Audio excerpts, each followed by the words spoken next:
very humble doer and dynamic Chief Minister of the Arunachal Pradesh, Sri Pema Khandu. Honorable Member of Parliament, Manipur, Sri Alfred Kangam Arthur, Chief of Army Staff, General Upendra Dwivedi, Chief of Air Staff, Air Chief Marshal A.P. Singh, major Bob Khathing के family members, उनके सुपुत्र श्री जान खातिंग और डारलैंड mister डारलैंड Khathing, आप दोनों लोग कहाँ पर हैं मौजूद? अच्छा, प्लीज़ जरा एक बार खड़े हो जाएं, सब लोग देखकर आपका स्वागत करेंगे।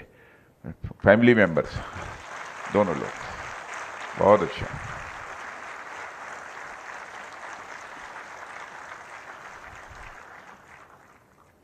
यहाँ मौजूद सभी ऑफिसर्स, लेडीज एंड जेंटलमैन, आज असम राइफल्स और यूनाइटेड सर्विस इंस्टीट्यूशन द्वारा यह आयोजित major Bob Khathing memorial lecture में आप सब ने मुझे आमंत्रित किया, इसे मैं अपना सौभाग्य मानता हूं।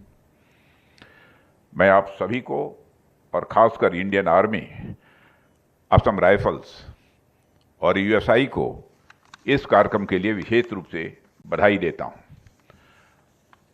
साथियों, आप सबके समक्ष कुछ भी कहने से पहले मैं इस मंच से भारत माता के महान सपूत मेजर बॉब खातिंग का स्मरण करते हुए उनकी वीरता को भी श्रद्धापूर्वक नमन करता हूं।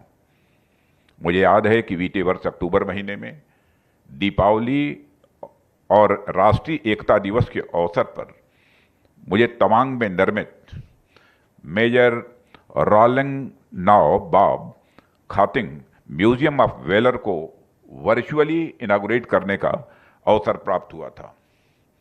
और जैसा हमारे पेमा खांडू जी ने बतलाया कि वर्चुअली इसलिए क्योंकि मौसम खराब होने के कारण लाख प्रयत्नों के बावजूद मैं वहां नहीं पहुंच पाया था। और ऐसा कई बार होता है जब उन एरियाज में आपको खराब मौसम की वजह से कहीं नीचे रुकना ही पड़ता है। ऐसे में मैं हमारे नॉर्थ ईस्ट रीजन के निवासियों की जिजीविषा, उनके साहस को मैं नमन करता हूं, जो अनेक मुश्किलात के बावजूद कभी भी रुकते नहीं हैं और अपनी जिंदगी के पहिए को समाज और राष्ट्र के लिए लगातार उसके लिए आगे बढ़ाते ही रहते हैं। मैंने उस समय म्यूजियम को तो वर्चुअली इनॉग्रेट कर दिया, पर वहीं मैंने अरुणाचल प्रदेश के चीफ मिनिस्टर श्री पेमा खांडू से बात की और वहां के उपस्थित अधिकारियों को भी कहा, और मैंने पेमा खांडू जी से भी अनुरोध किया कि मेजर बॉब खातिंग केवल नॉर्थ ईस्ट रीजन के ही हीरो नहीं हैं, वे हमारे पूरे राष्ट्र के एक हीरो हैं और भारत माता की इस वीर सपूत से पूरे देश को परिचित होना चाहिए, ऐसा मेरा मानना था। और उनको समर्पित एक भव्य कार्यक्रम दिल्ली में भी आयोजित होना चाहिए। और मुझे इस बात की बेहद खुशी है कि आज फिर से आप सभी के साथ उन्हें श्रद्धांजलि अर्पित करने का मुझे अवसर प्राप्त हुआ है। यह सारी चीजें यह बताती हैं कि भारत अब अपने उन अनसंग हीरोज को वह उचित स्थान दे रहा है जो स्थान उन्हें इतिहास में नहीं मिल पाया।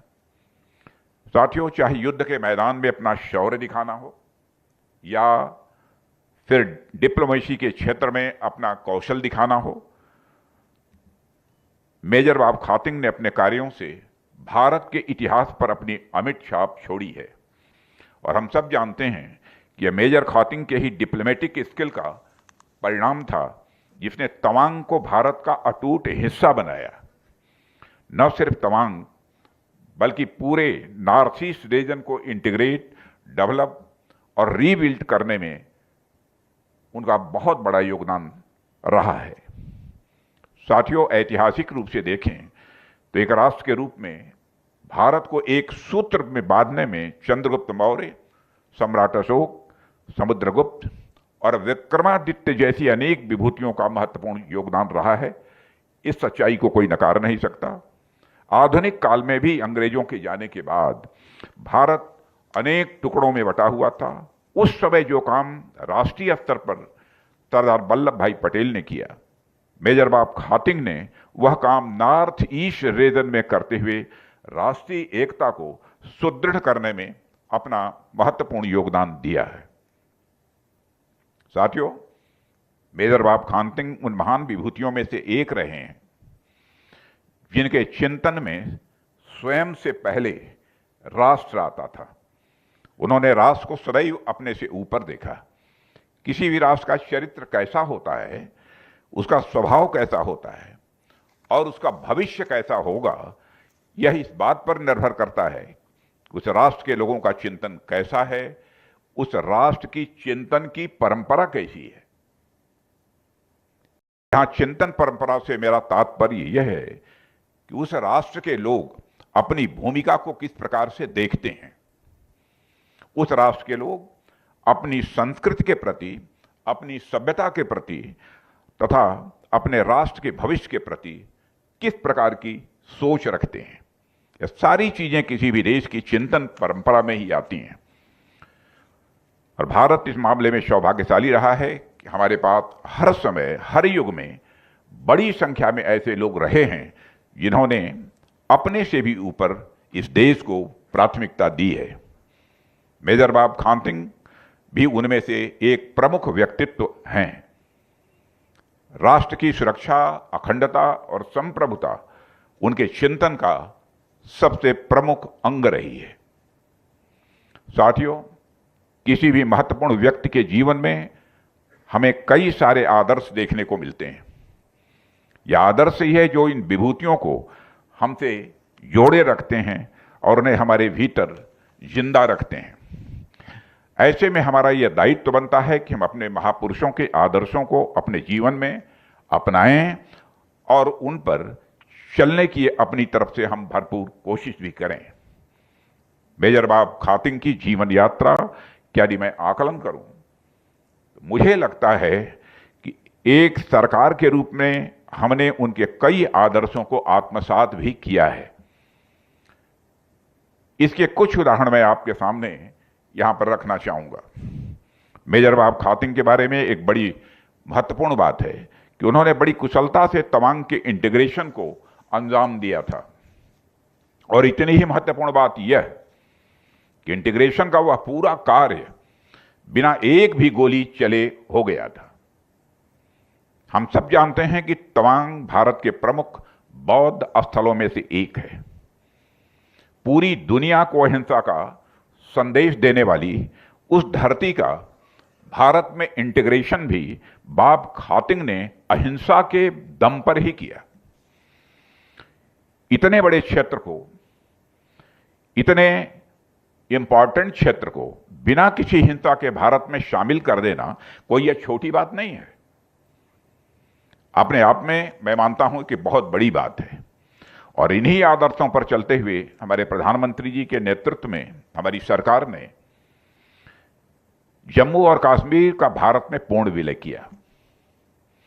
और आर्टिकल 370 भारत के पूर्ण इंटीग्रेशन में एक बहुत बड़ी बाधा थी। सारा देश इस बात से अच्छी तरह अवगत है।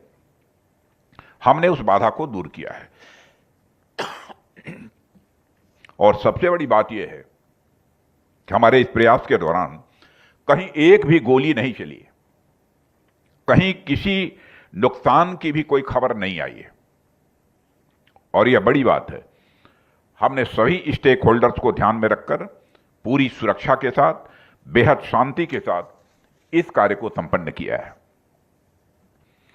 मेजर बाब खातिंग ने हम सबको यह बताया कि राष्ट्र की एकता और संप्रभुता हम सबके लिए पैरामाउंट होना चाहिए।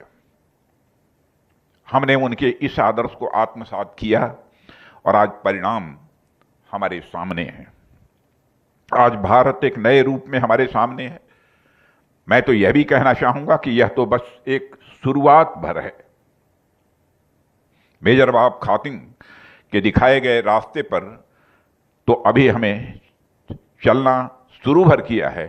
अभी तो हमें आगे लंबा जाना है और दूर तक जाना है। साथियों, मेजर बाब खातिंग अपनी एडमिनिस्ट्रेटिव प्रोफिशिएंसी के लिए भी जाने जाते थे।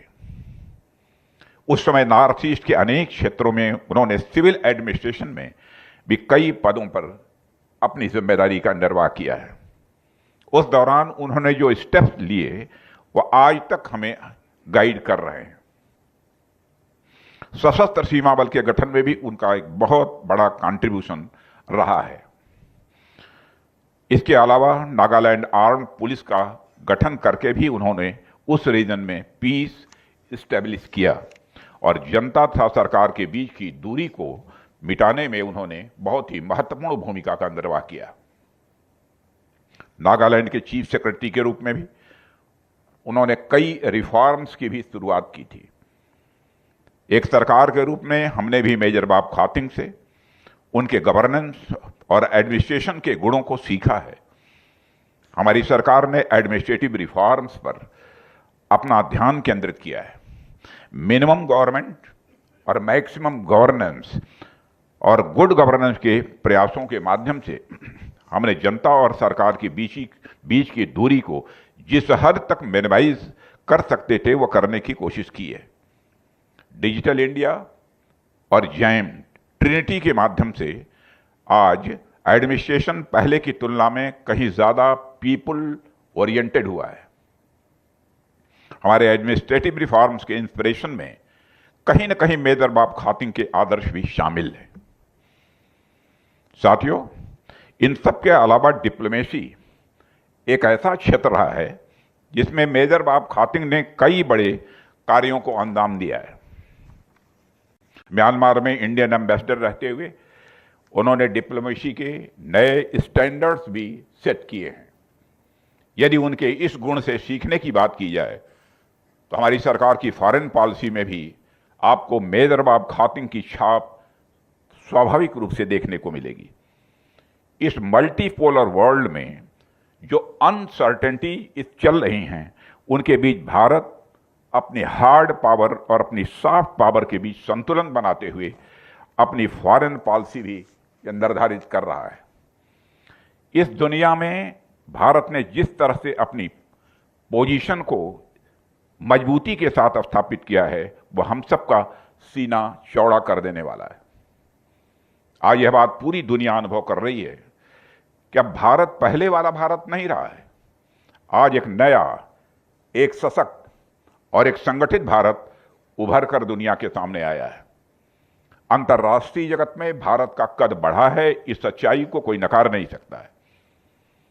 पहले इंटरनेशनल फोरम पर भारत कुछ बोलता था तो भारत की बातों को जिस गंभीरतापूर्वक लिया जाना चाहिए नहीं लिया जाता था, लेकिन आज भारत इंटरनेशनल फोरम पर कुछ बोलता है तो सारी दुनिया कान खोलकर सुनती है कि भारत बोल क्या रहा है। यह भारत की हैसियत आज बनी है। मैं मानता हूं कि कहीं न कहीं यह मेजर बॉब खातिंग के आदर्शों से ही यह प्रेरित है। साथियों, इंटीग्रेशन, एडमिनिस्ट्रेशन और डिप्लोमेसी के अलावा भी कई सारे ऐसे वर्च्यूज हैं जिनको हमने मेजर बॉब खातिंग से सीखा है। इनमें से एक वर्च्यू या मैं कहूं भावना का जिक्र आपसे करना चाहूंगा और वह भावना है संगठन की भावना, सेंस ऑफ ऑर्गेनाइजेशन। साथियों, यह बॉब खातिंग की संगठन शक्ति का ही परिणाम था कि उन्होंने तवांग और तुएनसांग जैसे क्षेत्रों को भारत में मिलाया। उन्होंने हम सबको संगठन की शक्ति का एहसास कराया। आज भी जब हमारे सामने तरह तरह की चुनौतियां लगातार बढ़ती जा रही हैं तो हमने एक बार फिर से संगठन की शक्ति को स्वीकार किया है और उसे अपनाने की ओर आगे भी बढ़े हैं। हमने यह समझा है कि यदि हमें अपने राष्ट्र को, अपने समाज को बचाना है तो इसके लिए हमें संगठित रहना ही होगा। और हमने यह समझा है कि यदि हमें अपनी संस्कृति और अपनी सभ्यता के मूल्यों को बचाना है तो इसके लिए भी हमें संगठित होना ही होगा। हमने यह समझा है कि हमें भारत को 2047 तक एक विकसित और शक्तिशाली राष्ट्र बनाना है तो इसके लिए भी हमें संगठित होना ही होगा। और साथियों, मुझे कहते हुए खुशी होती है कि आज पूरा भारत संगठित होकर नई नई ऊंचाइयां छूने की ओर तेजी से आगे बढ़ रहा है। यहां मैं विशेष रूप से यह कहना चाहूंगा कि मेजर बाब खातिंग की जन्मस्थली, कर्मस्थली और तपस्थली यानी नॉर्थ ईस्ट रीजन अपनी पूरी ताकत के साथ भारत की इस यात्रा में कंट्रीब्यूट कर रहा है और हम उसके इस कंट्रीब्यूशन को और अधिक बढ़ाने की ओर काम कर रहे हैं। साथियों, हम सब भारत के नक्शे से भली भांति परिचित हैं। यदि आप भारत के नक्शे को एक मानव शरीर के रूप मानकर देखें तो गुजरात से अरुणाचल तक का जो हिस्सा है वह अपनी चौड़ाई के कारण शरीर के ब्रॉड सोल्जर की तरह दिखता है। नॉर्थ ईस्ट रीजन भारत का वही सोल्जर है और अगर सोल्जर मजबूत होगा तभी हमारा शरीर भी मजबूत भार उठा पाएगा। भारत रूपी शरीर के विकास के लिए उसका नॉर्थ ईस्ट रीजन रूपी सोल्जर मैं मानता हूं कि बहुत ही महत्वपूर्ण है। साथियों, नॉर्थ ईस्ट के इसी इंपॉर्टेंस को समझते हुए हमारी सरकार ने उस रीजन में डेवलपमेंट को प्रायोरिटी दी है। यदि मैं कुछ इंफ्रा प्रोजेक्ट्स के नाम गिनाऊं तो आप सब असम के तेजपुर को अरुणाचल के तवांग से जोड़ने वाली 13,000 फीट पर बनी सेला टनल के बारे में आप सभी अच्छी तरह जानते हैं। यह टनल नॉर्थ ईस्ट रीजन में कनेक्टिविटी को और भी मजबूत करेगी। यानी जिस तवांग को मेजर बाब खातिंग ने भारत में इंटीग्रेट किया था उस तवांग को हम ऐसे प्रोजेक्ट्स के माध्यम से लोगों के और करीब लाने का काम कर रहे हैं। इसके अलावा अरुणाचल फ्रंटियर हाईवेज की शुरुआत भी पूरे नॉर्थ ईस्ट रीजन को स्पेशली बॉर्डर एरियाज को यूनाइट करने में बहुत बड़ी भूमिका निभाएगा और लगभग 2000 किलोमीटर लंबा यह हाईवे नॉर्थ ईस्ट रीजन के लिए और एक तरह से कहें तो भारत के लिए किसी स्ट्रेटेजिक एसेट से कम नहीं है। यह पूरे रीजन के लिए इकोनॉमिक एसेट का भी काम करेगा। साथियों, रोड्स के थ्रू और ब्रिजेज के थ्रू भी हमारी सरकार ने न सिर्फ प्लेसेस के बीच के डिस्टेंस को कम किया है बल्कि दिलों के बीच की दूरियों को भी मिटाने में काफ़ी हद तक हम लोगों ने कामयाबी हासिल की है। हमारे डेवलपमेंट प्रोजेक्ट्स का ही परिणाम है कि आज नॉर्थ ईस्ट विकास के पथ पर तेजी से अग्रसर है और आज वहाँ पर हिंसक घटनाओं में भी काफ़ी हद तक पहले के कंपैरिजन में कमी आई है। इन सब प्रयासों के ऐसे परिणाम हमारे सामने हैं जिनकी हमने कभी कल्पना भी नहीं की होगी। और अभी कुछ ही दिनों पहले मैं कहीं देख रहा था कि अमेरिका के एक फेमस डेली न्यूयॉर्क टाइम्स ने 52 प्लेसेस टू विजिट इन 2025 की एक महत्वपूर्ण लिस्ट निकाली है। इसमें उसने विभिन्न पैरामीटर्स पर ऐसे विजिटिंग प्लेसेस को आइडेंटिफाई किया है जो दुनिया में बेहतरीन माने जाते हैं। आप सभी को यह जानकर प्रसन्नता भी होगी, गर्व की अनुभूति होगी कि हमारे असम को इस लिस्ट में टॉप 4th नंबर पर जगह दी गई है, जो कि बहुत बड़ी बात है। आज हम सब जब भी नॉर्थ ईस्ट रीजन में जाते हैं तो वहां की सुंदरता को देखकर स्वाभाविक रूप से कोई भी मोहित होता है, लेकिन इतने सुंदर प्रदेश को भारत में शामिल करने में जिन लोगों का योगदान रहा है उन लोगों को कहीं न कहीं भुला दिया गया था। इसलिए मैं समझता हूं कि इस प्रकार के आयोजन हम सभी के लिए एक ऐसा अवसर देते हैं कि हम उनका स्मरण करें और उनके प्रति अपनी श्रद्धांजलि भी व्यक्त करें। साथियों, आज का दिन मेजर बाब खातिंग को तो याद करने का दिन है, साथ ही साथ उनके बताए गए आदर्शों पर चलने के संकल्प को दोहराने का भी यह दिन है। हमें यह प्रण लेना होगा कि हम राष्ट्र को स्वयं से हमेशा ऊपर रखेंगे। हमें यह प्रण लेना होगा कि हम पूरी ईमानदारी के साथ अपने कर्तव्यों का निर्वहन करेंगे। हमें यह प्रण लेना होगा कि हम निर्भीक होकर अपने लक्ष्यों की प्राप्ति की ओर तेजी से आगे बढ़ेंगे और हमें यह प्रण लेना होगा कि हम हमेशा संगठित रहेंगे। यही ऐसे आयोजनों की मैं समझता हूं सबसे बड़ी कामयाबी होगी, सबसे बड़ी सफलता होगी। हम एक ऐसे भारत का निर्माण कर रहे हैं जहां पर होली में अबीर और गुलाब के साथ साथ देश में राष्ट्र प्रेम के रंग उड़े। हम एक ऐसे भारत का निर्माण कर रहे हैं जहां दीपावली में दीपों के प्रकाश के साथ साथ देश प्रेम का प्रकाश फैले। हम एक ऐसे भारत का निर्माण कर रहे हैं जहां पर ईद की सेवइयों से केसर के साथ साथ राष्ट्र के प्रति समर्पण की खुशबू भी आए। साथियों, मुझे विश्वास है कि हम सब मिलकर भारत को एक ऐसा राष्ट्र बनाएंगे जिसके लिए मेजर बाब खातिन साहब ने जीवन पर्यंत काम किया है। इन्हीं शब्दों के साथ मैं इस अवसर पर ज़्यादा कुछ न कहते हुए मैं आप सबके प्रति आभार व्यक्त करता हूं कि आप सब ने मुझे इस कार्यक्रम में आमंत्रित किया है। और हमारे हिमाचल प्रदेश के चीफ मिनिस्टर श्री पेमाजी खांडू, मैंने मेजर बाब खातिन साहब को जिस तरीके से वहाँ पर स्टैच्यू का निर्माण कराया है, मैं समझता हूँ कि आप लोगों में से लोगों को जब भी अरुणाचल जाएं तो निश्चित रूप से उसे देखना चाहिए। इसके लिए भी मैं उनका विशेष रूप से अभिनंदन करता हूं और उनकी सरकार का भी मैं अभिनंदन करता हूं। आप सबको बहुत बहुत धन्यवाद।